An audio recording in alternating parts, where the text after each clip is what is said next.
घडामोडी।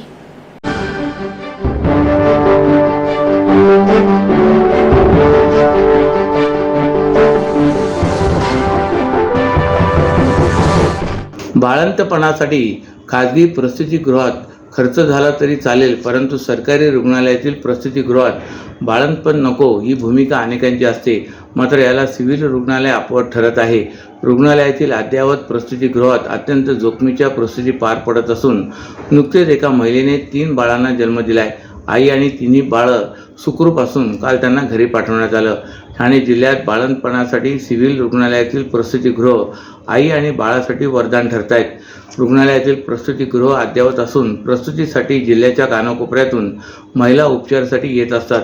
प्रसूतिगृहात जिल्हा शल्यचिकित्सक डॉक्टर कैलास पवार, अतिरिक्त जिल्हा शल्यचिकित्सक डॉक्टर धीरज महांगडे यांच्या मार्गदर्शनाखाली प्रसूतिगृहात एका महिलेने 3 बाळांना जन्म दिला असल्याची माहिती बालरोगतज्ञ डॉक्टर सुरेश वानखेडे यांनी दिली।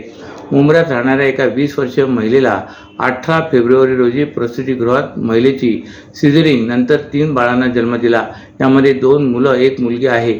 बाळाची प्रकृती उत्तम असून वजन अनुक्रमे पहिले 1 किलो 600 ग्रॅम तर दुसरे 1 किलो 800 ग्रॅम तर 1 किलो 500 ग्रॅम व त्यांच्या आईची प्रकृतीही ठणठणीत आहे। रुग्णालयात केलेल्या योग्य उपचारानंतर आई आणि बाळाला मंगळवारी काल घरी पाठवण्यात आले।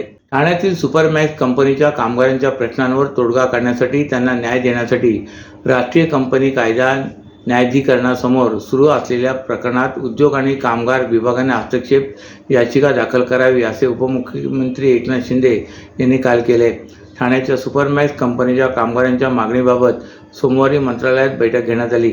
यावेळी कामगार मंत्री अंकुश फुंडरकर, कामगार राज्यमंत्री आशिष जयस्वाल, आमदार जितेंद्र आव्हाड, उपमुख्यमंत्र्यांचे अतिरिक्त मुख्य सचिव असीम गुप्ता, प्रधान सचिव नवीन सोना, उद्योग विभागाचे प्रधान सचिव पी अनबलगन, कामगार विभागाच्या प्रधान सचिव IS कुंदन, MIDCचे मुख्य कार्यकारी अधिकारी P वेलरासू, सुपरमॅक्स कंपनीतील कामगारांचे प्रतिनिधी उपस्थित होते।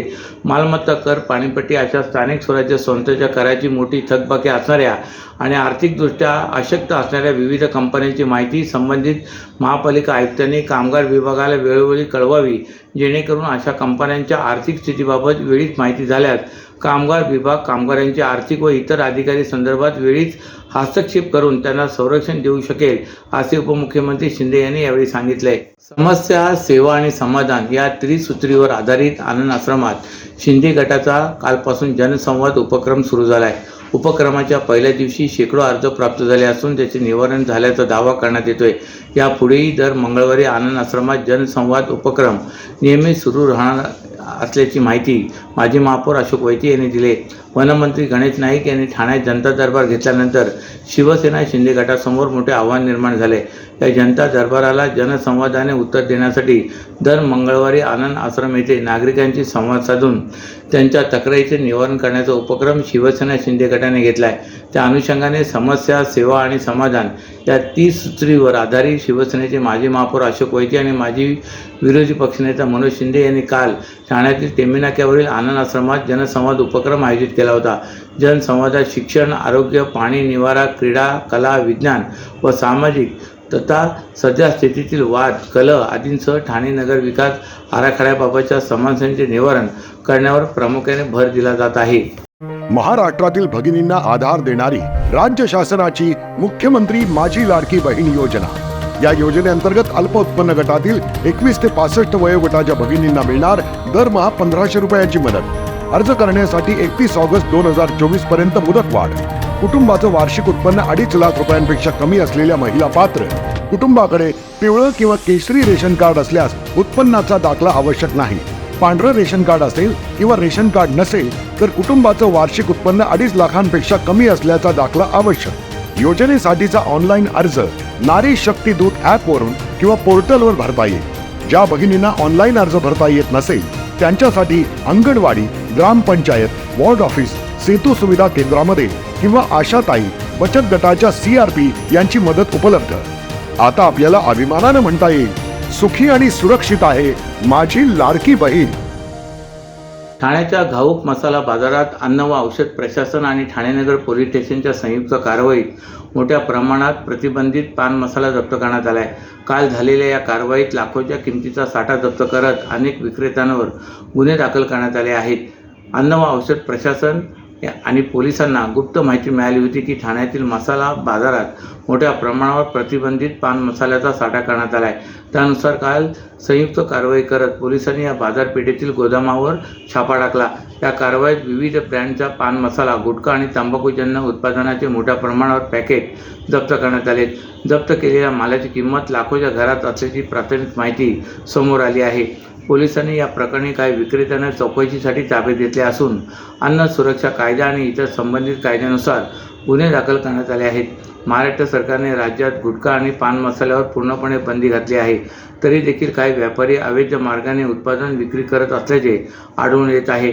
अन्न व औषध प्रशासन आणि पोलिसांकडून अशा अवैध विक्रीवर कारवाई सुरू असून यापुढेही कठोर पावले उचलली जाणार असल्याचे अधिकाऱ्यांनी सांगितले. वाढत्या तापमानामुळे बाजारात लिंबांची मागणी वाढल्याने घाऊक आणि किरकोळ बाजारात लिंबांच्या दरात वाढ झाली. घाऊक बाजारात लिंबाच्या दरात 10 ते 20% वाढ झाली आहे, तर किरकोळ एक नग 5 रुपयांना विकला जाणारा लिंबू आता 8 ते 10 रुपयांना विक्री केला जातोय. एप्रिल ते मे महिन्यापर्यंत दरात आणखीन वाढ होण्याची शक्यता वर्तवण्यात येते. नवी मुंबई येथील वाशी कृषी उत्पन्न बाजार समितीत महाराष्ट्रातील अनेक भागातून तसेच कर्नाटक, आंध्र प्रदेश, अहमदनगर, अकोला अशा विविध ठिकाणाहून लिंबाची आवक होत असते. या बाजार समितीमधून हे लिंबू ठाणे, मुंबई तसेच उपनगरातील किरकोळ बाजारात विक्रीसाठी जातात. नियमित बाजार समितीत अंदाजे 10 ते 12 लिंबाच्या गाड्या दाखल होत असतात. गेल्या काही दिवसांपासून वातावरणात बदल होत आहे. कधी ढगाळ वातावरण तर कधी कडक उन्हाळा जाणवत आहे. अशा वातावरणाने हवेचे उष्मा देखील वाढत आहे. यामुळे शीतपेय, लिंबू पाणी पिण्याकडे अनेकांचा कल दिसून येतोय. तसेच शाकाहारी जेवण असो किंवा मांसाहारी, रोजच्या जेवणात लिंबाची आवश्यकता भासते. उन्हाचा पारा वाढल्याने लिंबू सरबताची मागणी अधिक वाढली आहे. मात्र बाजारात सध्या लिंबाच्या दरात वाढ झाल्याचे चित्र आहे. वाढत्या तापमानामुळे घाऊक बाजारात लिंबाच्या दरात 10 ते 20% वाढ झाली आहे.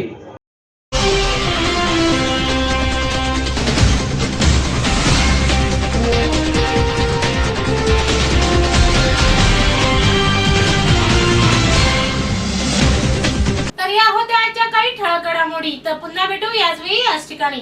ठाणे दर्पण या वृत्तवाहिनीचे प्रसारण YouTube वर पाहायला विसरू नका.